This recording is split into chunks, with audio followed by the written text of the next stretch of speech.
Hello everybody and welcome to my channel, or welcome back to my channel if you've been here before. My name is Joshua, and today I want to talk about Ron DeSantis. A man whose facial features look somehow too big and too small at the exact same time. Well, this human gerbil hybrid had an interview with Fox News brown-haired white guy number 732, Brian Kilmeade, and today we're going to torture ourselves by breaking it down. But before we do that, if you like what I do, please consider liking this video and subscribing. It's free, it's easy, and it really helps out a small creator like myself.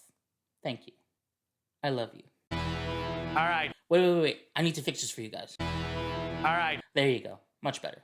Please continue. From the Little League World Series in 1991 to Yale to Harvard to two-term governor of Florida. To rich asshole whose suits just never seem to fit properly. I was able to catch up with Ron DeSantis in his hometown on his own personal field of dreams. Field of dreams, eh? What is he? Spineless Joe Jackson?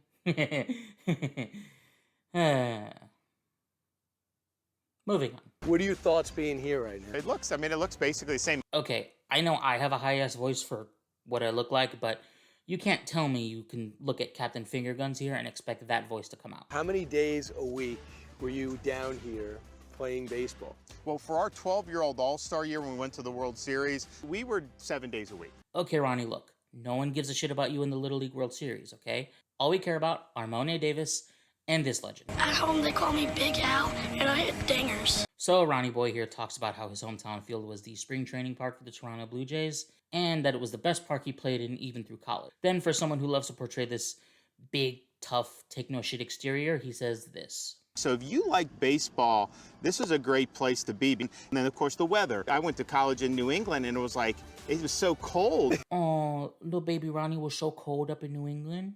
Huh? Yeah, it was too cold in New England. Oh, yeah, that's okay. You go back to Florida where the big scary cold can't get you, okay? Yeah, you'll be okay. We were able to get into the Little League offices. So these are the individual folks. And we're able to see these pictures. We don't see Ron, we see D. Okay, Ron, with the In Living Color as his favorite TV show. Too bad he didn't pay attention to the theme song, though, because the shit you pulled definitely don't make it I to be. In living color. Also, favorite player Frank Thomas.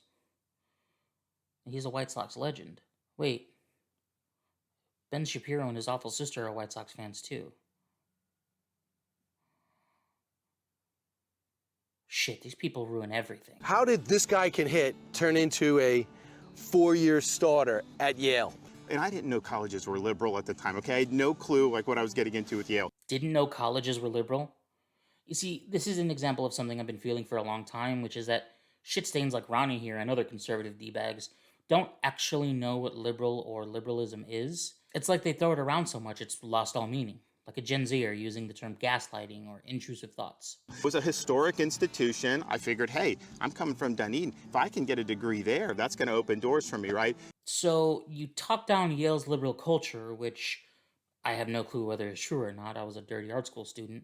Yet you're fully aware that the connections that you made at this evil liberal institution were integral to your career. It did help me with getting political philosophy because I was exposed to leftist ideology. I saw this, I was like, you know what, where I come from, people care, they love the country, you know, they trust in the Lord. Yeah, Yale and his radical leftist ideas bred godless, un-American people like W and his daddy, Vice President Deadshot, and old Justice Shitbag. Locker room gets you ready for the press, right? Because your teammates, if they like you a lot, they rip you all the time. The way you know that people like you is if they're making fun of you. Wait, is he gonna think this video is complimentary? The press has helped me because they fight with me on these things. They sharpen you. And then I end up showing them that I'm right on it. Now, Turdface. May I call you Turdface? Turdface, no one in their right mind has ever heard you talking to the media and come away thinking, you know, that puffy man baby in his dad's suit is right. So after checking off a couple of spots on conservative buzzword bingo by talking about Russia and fear-mongering about China and the schmenschmemic, DeSantis checks off another box by talking about Biden and the border. The border, you know, is out of control. You know that firsthand. You took action. Firsthand, this human chamber pot went to the border once, which cost $570,000, by the way. Also, fun fact, the Florida Department of Law Enforcement was going to pay for that trip, but instead the bill for that glorified photo op was footed by the Florida taxpayers. A fact that old turd-face's office tried to push is totally fine because the Democrats' open destructive border policy costs many times more than $570,000 to Floridians, which is something that DeSantis and his fellow idiots do on their own. Because, and I don't know if you know this, because Ronnie sure as shit doesn't, Florida doesn't share a border with Mexico, so it's not his fucking problem. Do you think we have to think about military action? So what I would do, you do need a border wall. Anyone that doesn't want to fully enforce the policy like Biden,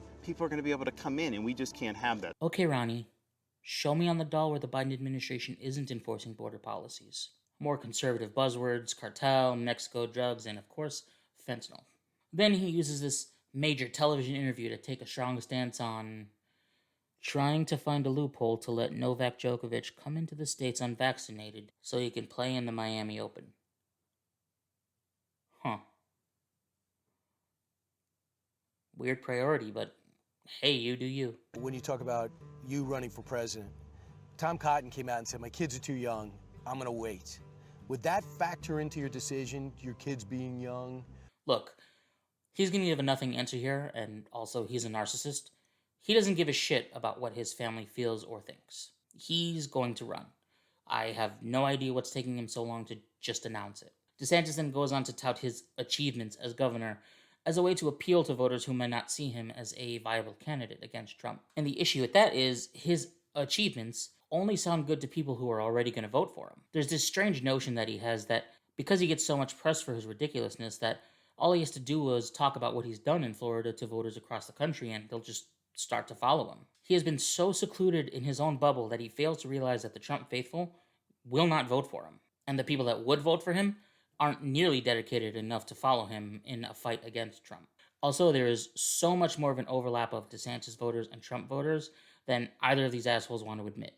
And then comes my favorite part of this big, important, stepping stone interview for DeSantis on his way to running towards the presidency. The boys have a catch.